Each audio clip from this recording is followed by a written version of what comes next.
श्री श्री सद्गुरु गजानन माऊली माझे सद्गुरु श्री गजानन महाराज अध्याय 64वा श्रींनी दिवाळी मनवली. श्री दिवाळी मनवतात. नागदिवाळीला सर्व सणांची दिवाळी असते. नागदिवाळीला सर्व संत उत्सव मनवतात. नागदिवाळीला जी निसर्गातून सगुण रूपात आणते, जी बिंदूतून प्रकाशित होते, ओंकार रूपात व ओंकारातून प्रगट होते सगुण रूपात, ते दिवस असतात नागदिवाळीचे. श्री सद्गुरु गुरुदेव दत्ताचे निसर्गाच्या सानिध्यात राहावयाचे, निसर्गाच्या आनंदाचे, थंडीचे आत्मानंद लुटण्याचे. निसर्ग बहारलेला असतो, सर्व सृष्टी हिरवीगार असते. हे दिवस असतात नागदिवाळीचे.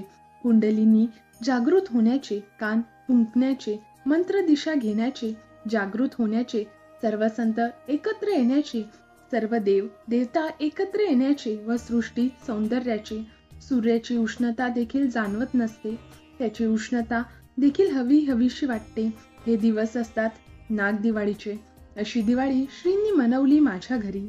त्यांनी दिवे लावले म्हणजे भक्ताच्या हृदयात ज्योत लावणे भक्तीची. ज्या घरात निसर्गाची प्रत्येक वस्तू बोलवयास लागते, प्रत्येक वस्तूत सजविता येते, ती ज्योत लावली श्रींनी माझ्या घरी. प्रत्येक भक्ताचे हृदय आनंदात न्याहून निघाले.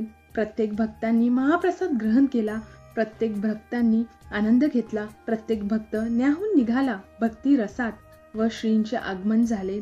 पादुकावर विराजमान होऊन श्री पादुकावर उभे होते. भक्ताचा सोहळा पाहण्यासाठी, दिवाळी पाहण्यासाठी, दिवाळीचा आनंद लुटण्यासाठी त्यांनी प्रत्येक देवाला आमंत्रित केले होते.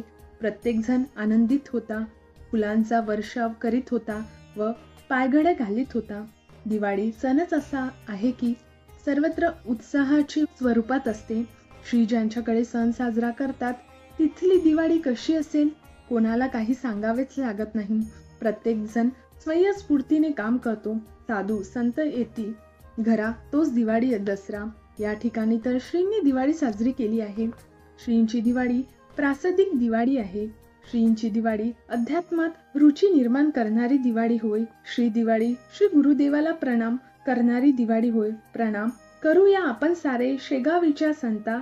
जय जय गजानना, जय जय गजानना. बोला श्री गजानन महाराज की जय.